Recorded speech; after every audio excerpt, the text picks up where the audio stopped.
Hello, everyone. How are you doing? My name is Brigida Toruño, and welcome to Uno Soul's Chat.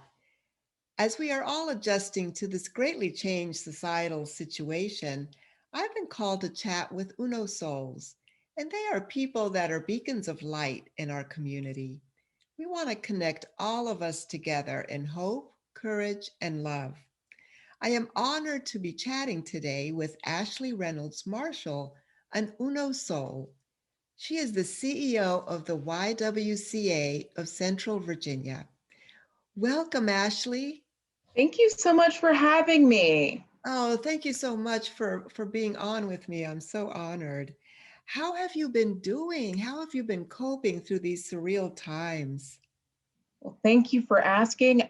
The way that I frame it is I am doing as well as we can on a Friday in a pandemic. That's I think one of the things that's helped is I think it's important to recognize that times are a little tough. And I think we often have a desire to sort of maybe minimize how we're feeling, especially women. We tend to say the two words, I'm fine. That's right. Usually that means you're not fine. I'm guilty. So I tend to even ask my team, who are mainly women, I'll say, how is everyone doing? They say, I'm fine. And then I say, no, really, how are you doing? But really, I am grateful. I am thankful that our work got to continue. I am thankful that most of my family has stayed virus free, and I am thankful that they have now developed a vaccine. So possibly I might be able to give some people a hug soon. That's right. That is definitely something to look forward to. I feel like there's a light at the end of the tunnel because I have certainly been missing the hugs and just the people, the contact with people. It's really been hard. And you are also the chair of the Virginia Women's Council, and I am lucky to be on the council as of October of 2020. But what reminded me of that is that I would love to be able to go to Richmond when we have meetings, and I have been a COVID appointee, so I haven't been able to experience that. But, I mean, to sit in a 4-hour meeting on Zoom, it's not easy, but everybody keeps it going very nicely, very engaging topics and speakers, which is great. But I would just love to see the people in person. Well, we are definitely, at least I can speak for myself, looking forward to when that would happen. I didn't think, honestly, I would, because sometimes traveling to Richmond, I'm like, oh, I wish we could do this virtually. Now I'm saying, oh, I can't wait to try and fight for a parking space in downtown Richmond. I didn't think of that part. I guess it's the pros and cons with everything, right? It's really not so bad, especially it's only would be bad if when we meet during session, then it's very difficult. All our other meetings, it is pretty smooth sailing, but that January meeting, a little tougher. Okay. Good to know. Maybe January of 2022, right? Exactly. Well, Ashley, you have been a commendable and very exciting profession. You have a very exciting professional background, including currently serving as the CEO of the YWCA of Central Virginia, the chair of the Virginia Women's Council, as well as your long-term and well-recognized support of our community.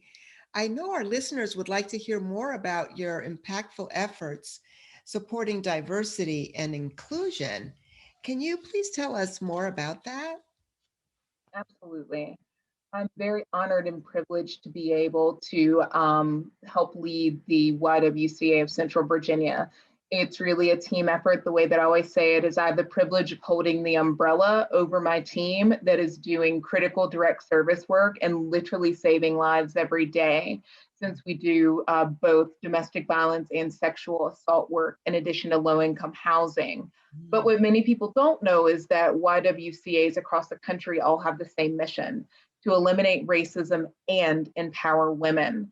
So it's been wonderful to be in a role where there is a focus in on diversity, equity, inclusion, and justice, and where talking about it isn't something you whisper about, it's something we yell a little bit about.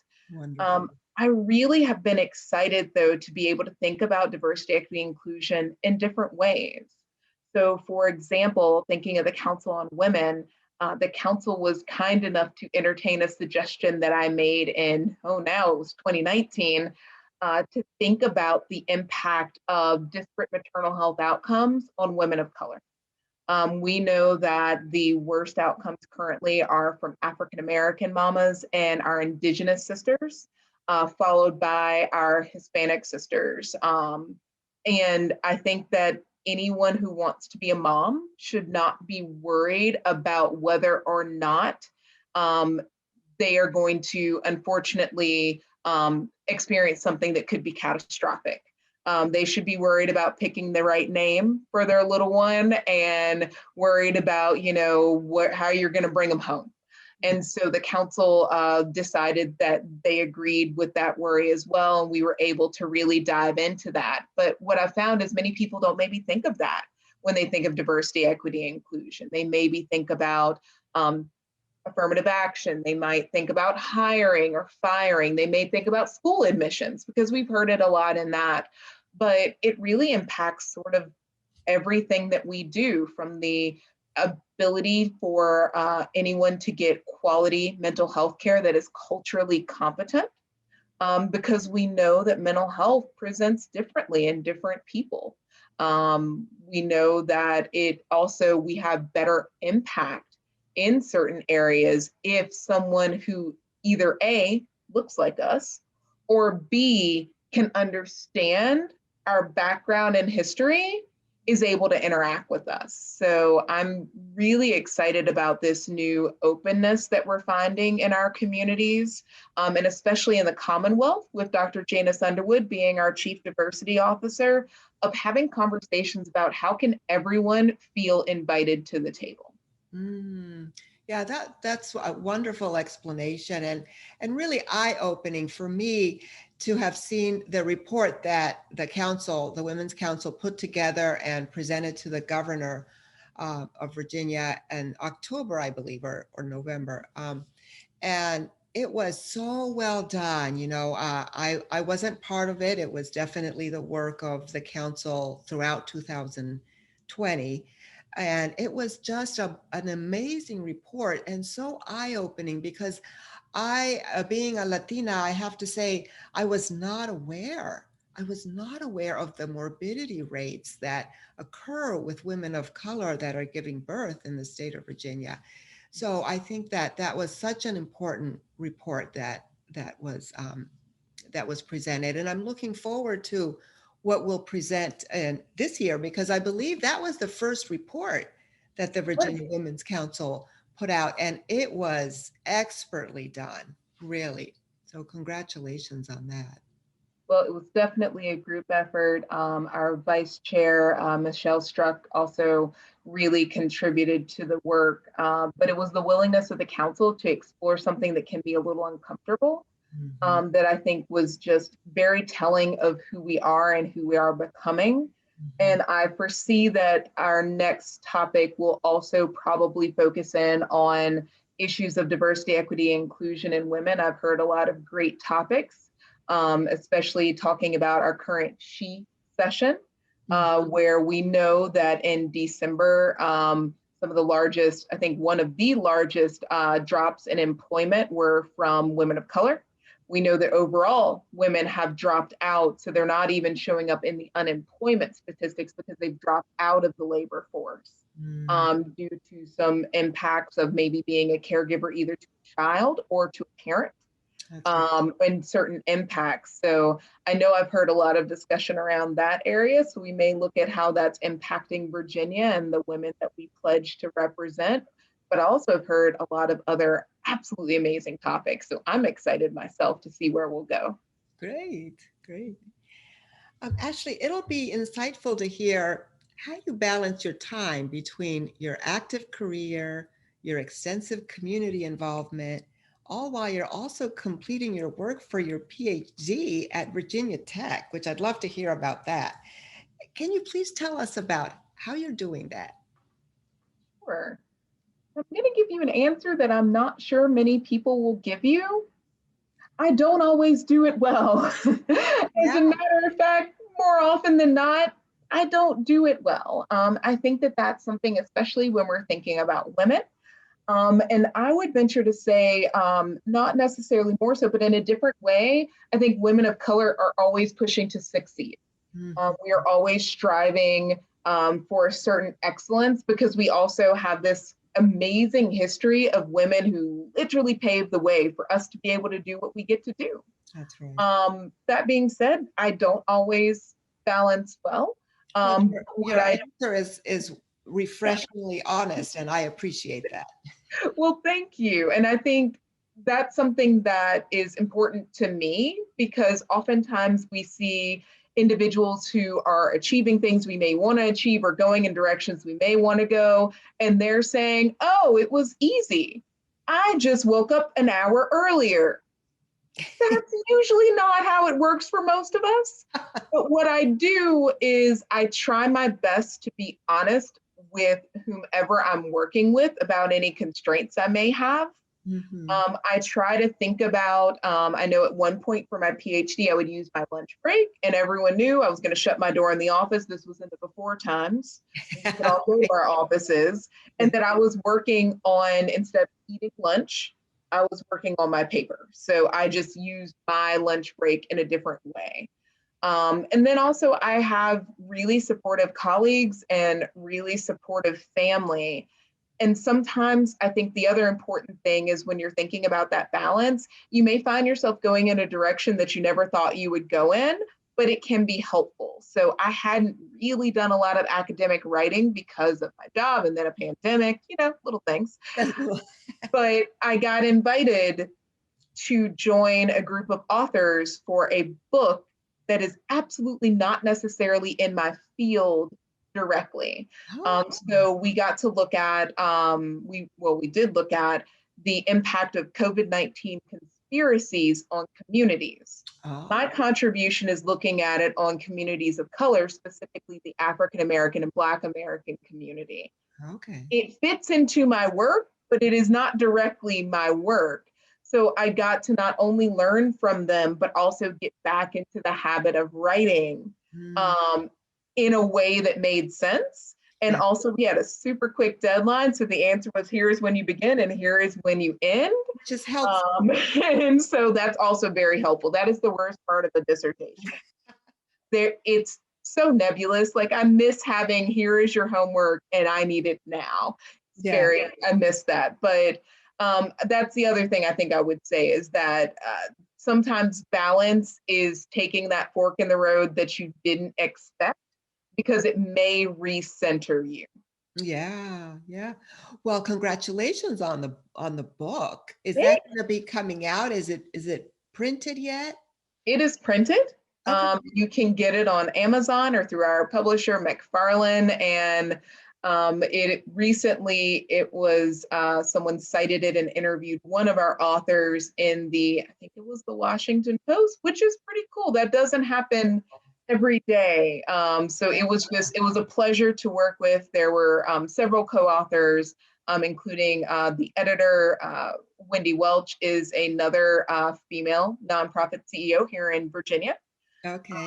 And so getting to work with folklorists and historians and public health experts was just really eye-opening. And what we found is that, unfortunately, these conspiracies exist. They can cause harm. Sometimes they don't, but oftentimes they do. For a while, for example, African Americans thought they were immune to COVID because there was an African student in China who recovered quickly. So news articles made it seem like, oh, he must be immune. That is not the case. So for a while, people may have been a little more reckless than they would have otherwise. So they can be harmful. Sometimes they are innocent, but what's important is recognizing they exist and having the conversation where people can understand what we're talking about, and then they can weigh for themselves how they want to proceed with as much evidence as possible. That's right. Well, it sounds like a great book, and very, of course, right on topic. And I think it's important. So maybe we can put a link when we post this, so that the viewers and listeners can order it if they want. Sure, if it is at all helpful. But again, it really was an example of just, it was a pivot. It was something that I didn't expect to get presented with, something that I very easily could have said no to, but I'm glad I didn't, because it really recentered me in a way that, another opportunity may not have. Yeah. And so, Ashley, you mentioned some of the other nonprofit leaders like yourself, and then I think you told me a story. Like I'm really admiring your background, and I see a T-Rex. And can you tell us a little bit about that story and how it connects to nonprofit leaders? Absolutely. I'm very privileged to be part of a support group of nonprofit leaders. They could be CEOs or EDs or development directors. They're sort of a mix in fields, health, art, mental health. But we all are together in a group to support each other. And it is a popular saying in the nonprofit world that we are unicorns, because nonprofits can kind of make something out of nothing. Oh, that's amazing. It's true. And I hadn't heard that. I love Mhm. that. Yeah, if you think about it, the organizations that you may choose to support and donate, man, what we can do with that $10, it's actually pretty amazing. Yes. Um, Magical. yeah, right. And so thus the unicorn. Right. But our joke is sort of more so that we're T-Rexes. We're getting things done.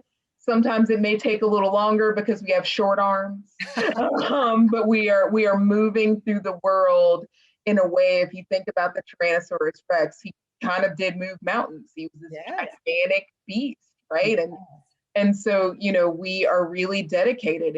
It's been so inspiring to be part of a group of individuals that cares so much about the work they do. Whether it is my colleague Scott, who runs a theater in Indiana, but unfortunately, of course, we know what's happening with our theaters. So how he's worked to really empower his staff. I have another colleague, Jen Coles, who works in Northern Virginia, in Fairfax, actually, doing environmental work. And she and her team of 2 are still trying to persevere. And another colleague who is all the way in California, who's working with a symphony. And one of the cool things they did was they had Facebook Lives with some of their artists, so people could still experience the music. That's a great idea. Yeah, so it's been really great just seeing not only what that group, but also what my YW sisters are just doing to make sure that people are getting served, and also that people feel connected. And I will give a shout out to our Academy of Arts here in Lynchburg that has done an amazing job of trying to make sure that the community still has a little bit of grounding and a little bit of connection. From having shows, again, that are virtual. They have some free shows that they've done that are virtual, so you can sort of plan a date night around it. But just really, and I'm starting to hate this word, but it's the best word I have, really pivoting to meet the needs of where we are, but also to keep people safe. Yeah, that's been great. I have loved seeing that myself, the pivoting and the creativity that organizations have put forward in order to keep going and to meet the needs of their community. Plus, also, those of us that are not part of that nonprofit, but want to help in some way. So I've seen some really, really creative things. So that's wonderful. Yeah. And Ashley, what advice do you offer your colleagues and young people aspiring to make changes in our country? Sure. I think the best advice that I can give, really, it's almost a play on something my grandfather used to say. So my grandfather always used to say, it's nice to be remembered. And I think that my play on that, when I think about the work that we have the privilege of doing, is remembering why we're here. And Mm, so sometimes taking that moment of reflection to remember not only the mission of maybe where you're at, but your own personal mission. Why are you doing this work? Because the work is hard. It's difficult depending on what area you're in. As rewarding as it can be, it can also be honestly traumatizing right. depending on, where you're at and what you're doing. But Yeah. I find that if I take a moment and remember why I'm here, then that helps. And in that way, I am remembering, I'm honoring what led me here, which is sort of where my grandfather was going of it's nice to be remembered. Oh, I love that. It's nice to be remembered. Very, very important. Very inspiring. And Ashley, speaking of inspiration, with your passion to fight for women's empowerment and to fight racism, who in your life has inspired you? Oh man. Um, I'm really lucky because I grew up surrounded by some absolutely amazing women and absolutely amazing people. Wow. So something that I realized actually fairly recently is for my family. I'm the first generation born who never experienced segregation. My parents did. Oh, okay. So I grew up with an amazing family. My dad's side of the family were tobacco farmers, and then they moved in. And my grandfather was the barber in our historic Black district in Roanoke. My dad was first generation college, and he's still in city management in Danville. My Wow. mom is a surgical technologist and kind of put herself through school and can tell you amazing things about how to fix people that was not my calling. I am not a blood person. Yeah. But, And that's I was okay. yeah, yeah. I leave that to the people who can do it, and I thank them profusely. Right. But I was really surrounded by amazing people in my family, and I've had some really amazing mentors. One of actually two of my mentors come from United Way back home for me, which is Roanoke. Three of Uh, them actually. Afida DeVries, who used to be our CEO, who gave me a chance to mm, do something scary. mhm. She asked me to write a program. I'd never done that before. I did it successfully. Program still exists. It looks at housing youth who are what we call McKinney-Vento homeless. So that means they're doubled up in a hotel or a motel, Mm, or they're live at couch surfing, maybe at grandma's. yes. HUD doesn't consider them homeless, but McKinney-Vento does. But Oh, that means that any nonprofit that has HUD funding cannot spend their HUD funding on those families because they're not HUD homeless. I So see. it was creating a path for them to be able to use their expertise for those families too. Mhm. Now the new CEO, Abby Hamilton. I worked for Abby for quite some time, and she just showed me how to make sure that we didn't lose the compassion in our work. Oh, wow. And Pat Waters Young, who's now at Centra, Mm, but she taught me about social determinants of health. And that really allowed me to click all of my interests together because our health is far more than our doctor. that's Our true. health are the streets we have access to, the quality of our air, the ability or not non-ability that we have to maybe go outside and take a walk. And when we think of that holistic healthcare, how do we do that work? And so I definitely am leaning a lot on my United Way family, but they're still my family. Everyone, also Laura Thompson, man, Laura taught me how to make sure that I convey why we do what we do Mhm. in fundraising. She was I worked both in programs and fundraising there. And she really showed me how to let people know why we're worth it, why we're worth your investment.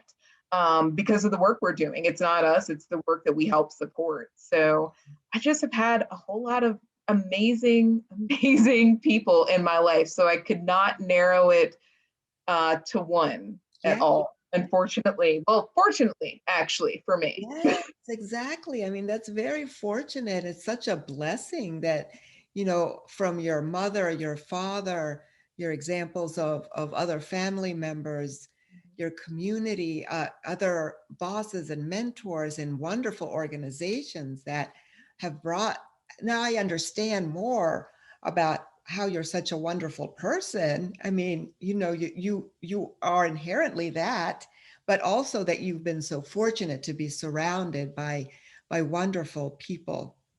So that's amazing. And wonderful people who were willing to take a little precocious kid who liked to ask why and actually answer the question. Yes.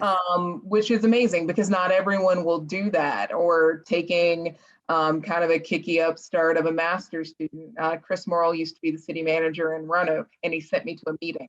That meeting was about Bank on Roanoke Valley at United Way. That's part of why I never left United Way. But he took a chance of sending his intern, his master's intern, to this meeting. Delegate Vivian Watts took a chance on having an extern from William & Mary School of Law and let me figure out what she does. And it's just really that, I guess that's one of the things I would say. If you have the opportunity to take a risk on someone, maybe think about it. That's right. Absolutely. That's very important. A huge thing to highlight. Take a risk on someone. Yes, very important. And Ashley, so I read that you have a new Peloton bike. I do. I am now one of those people. I don't know if you saw Saturday Night Live just parodied Peloton, and honestly, everyone who has a Peloton thinks it's hilarious. I haven't seen it, but I need to go see it. Yes, please go see it. The gist of it is it's not a Peloton, it's a Peloton.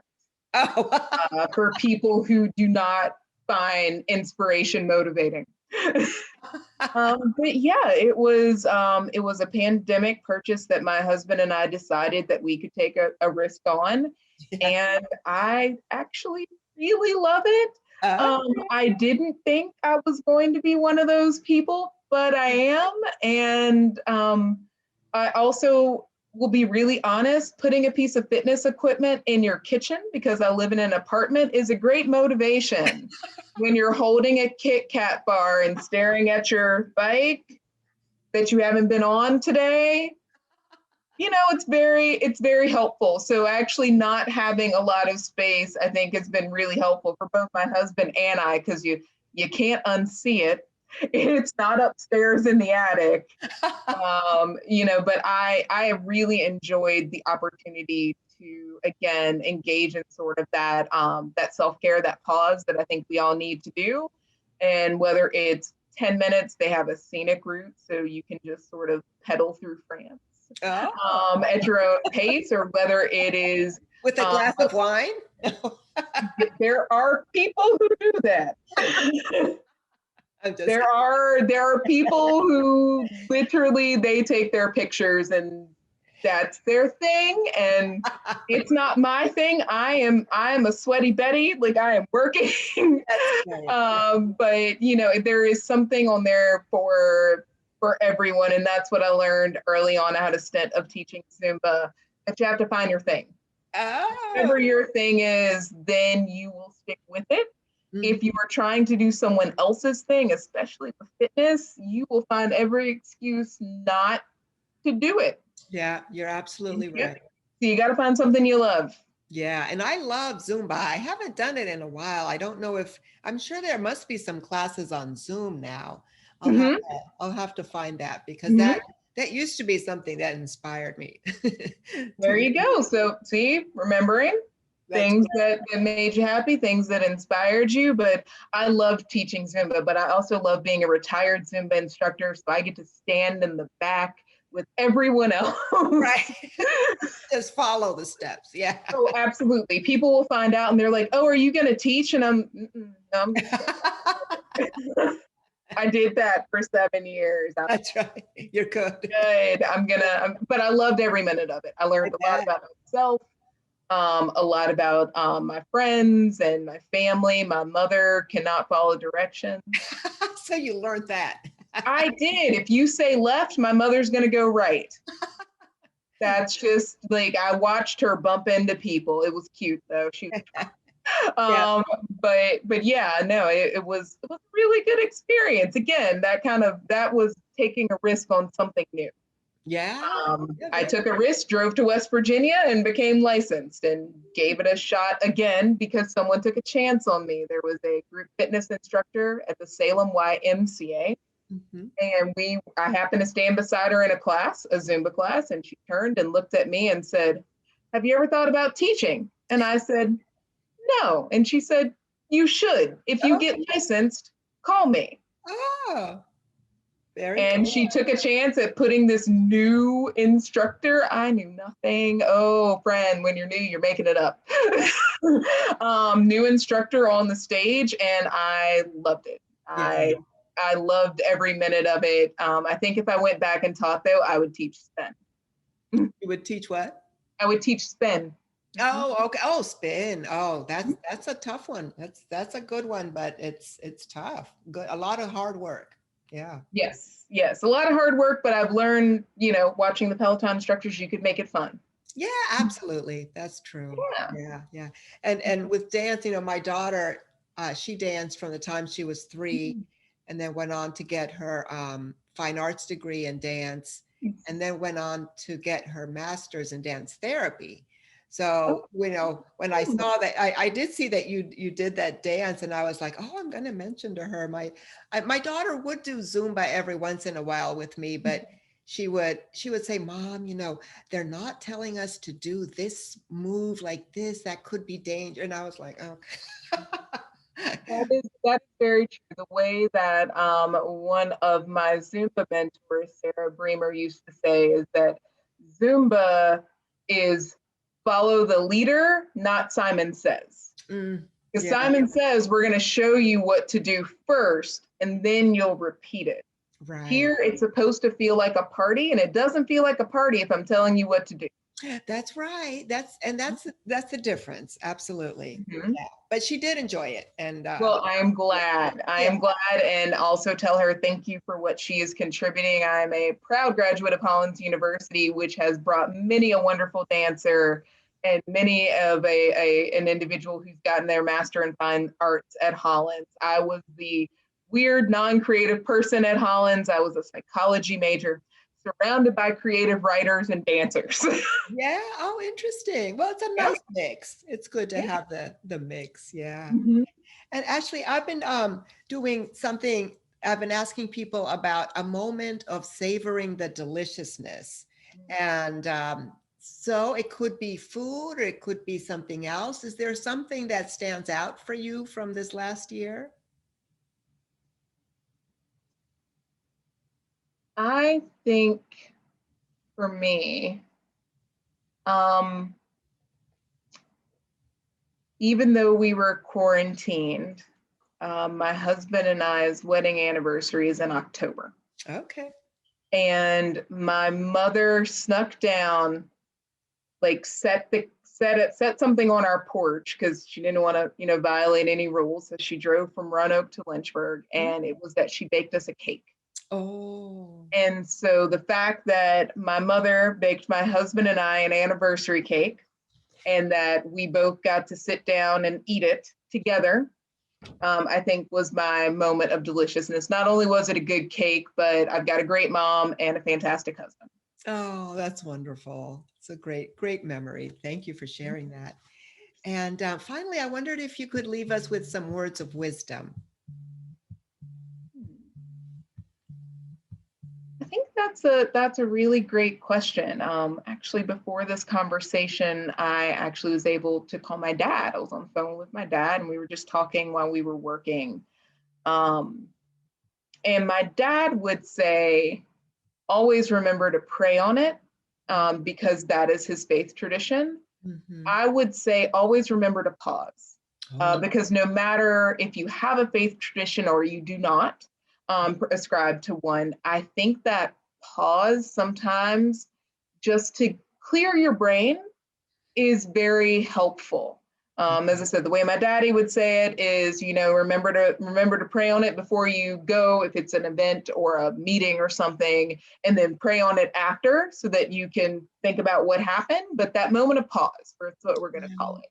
I love that. That is so important. It really, really is. I'm a longtime meditator, 28 years, and so, I take that moment every morning to meditate and pause, but I sometimes forget to do it in my life. Mhm. Sometimes I just, put way too many things on my plate and start to feel the overwhelm. But my body and my spirit will just be like, Brigida, time for a pause. Mhm. So I try to listen to that. Well, I am also very jealous of individuals who have found their space and place for meditation. I am learning. I'm trying to get better. Admittedly, my best practice is sleep meditation, but admittedly, I also fall asleep in Right. there's that, but I am definitely trying to I call it that I feel like I call a structured pause as opposed to just pausing and you still may have your laundry list going through your brain. Yeah. I think one of the best things that I learned with meditation, I was using an app, and the way that they framed it is thoughts will come, but it is like you were sitting on the side of the road. Your job is to watch the car go by, not chase it. Absolutely. So when sometimes my husband will hear me if I'm trying to meditate, literally murmuring, "Don't chase the car, don't chase the car," because that is how my brain works. Yeah. But I find if I can get that moment of clarity, it may not answer a question for me, but it will give me a little extra something to move through the rest of my day or to rethink about that problem. So, Right. And that's anytime you would like to drop meditation tips, please do. okay. Well, really, it's admirable that you're giving it a try. That's the most important thing. And also to remember that it's a practice, right? So it's okay. Sometimes the thoughts will be zooming through, sometimes they might be a little less, but it's all good. It's about the awareness, and that makes all the difference. That is a good thing for us to remember, all of us who are struggling meditators. That's right. Well, thank you again, Ashley, for joining me. I'm really, really grateful to have had you on. And this is a time for us to be gentle with ourselves. It's a powerful time to love each other, to unite, and to live in peace. Thank you so much again for joining me. I honor the light in you. Well, thank you. It was my absolute privilege to be here. And more importantly, number one, thank you for providing this to people. And thank you for giving of yourself to serve the Commonwealth on the Council of Women. We are so happy to have you. Thank you so much, Ashley. Bye-bye. Thank you so much for listening to Uno Souls Chat. You can find us at www.unosouls.com and on Facebook, Instagram, and Twitter. I would love to hear from you if you would like to chat with me. Have a beautiful week and see you at the next episode.